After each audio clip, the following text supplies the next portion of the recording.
एक गांव में बानो नाम की एक लड़की रहती थी जिसकी उम्र मात्र 16 साल थी। उसका विवाह कैप्टन जोशी से कराने के लिए बात चल रही होती है और उसका विवाह अंततः कैप्टन जोशी के साथ तय हो जाता है और मात्र 16 वर्ष की उम्र में उसका विवाह कैप्टन जोशी के साथ में संपन्न करा दिया जाता है। विवाह के मात्र 3 दिन बाद युद्ध छिड़ने के कारण जो कैप्टन जोशी होते हैं उनकी छुट्टियां कैंसिल कर दी जाती है और उनको बसरा के लिए जाना होता है। वो पूरी तरीके से तैयार होकर के बसरा के लिए निकल जाते हैं।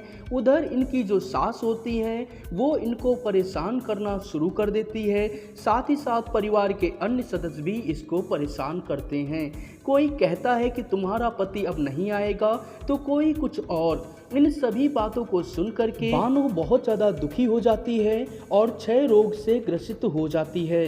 इसी के साथ में लगभग 2 साल का जो समय है बीत जाता है। कैप्टन जोशी वापस आ करके अपनी माँ से पूछते हैं बानो कहाँ है। तब वो उनको बताती हैं कि क्षय रोग के कारण उसे सैनिटोरियम में भेजा गया है। जहाँ पहुँचते ही डॉक्टर उन्हें बताती है कि बेड खाली करिए, अब ये नहीं बचेंगी क्योंकि क्षय रोग एक लाइलाज बीमारी होती है। इसके बाद में लाटी बहुत परेशान होती है। वो कैप्टन जोशी की सलामती के लिए रात में बिना बताए वहां से भाग जाती है और जा करके आत्महत्या करने का प्रयत्न करती है और वो वहां से कूद जाती है। इधर कैप्टन जोशी बहुत ज़्यादा बानों को ढूंढते हैं, परंतु जब उसका कोई पता नहीं चलता तब उनकी माँ उनको दूसरा विवाह करने के लिए कहती हैं और कहती हैं कि अब बानो वापस नहीं आएगी।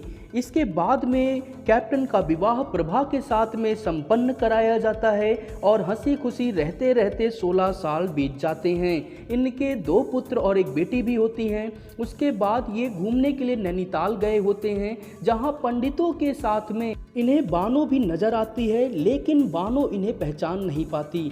पता लगाने पे पता चलता है कि जब इसने आत्महत्या की कोशिश की तो इसकी जीभ कट गई और याददाश्त चली गई।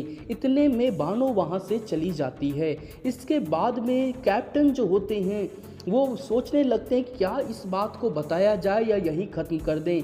अंततः वह निर्णय लेते हैं कि अब इस बात को सबसे मैं छुपा के रखूँगा कि बानो जिंदा है।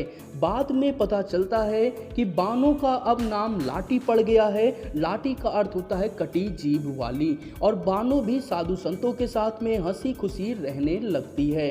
तो ये है हमारी आज की कहानी लाटी। आपको कैसी लगी कमेंट करके बताएं। साथ ही ऐसी और वीडियो के लिए चैनल को सब्सक्राइब, वीडियो को लाइक करना ना भूलें।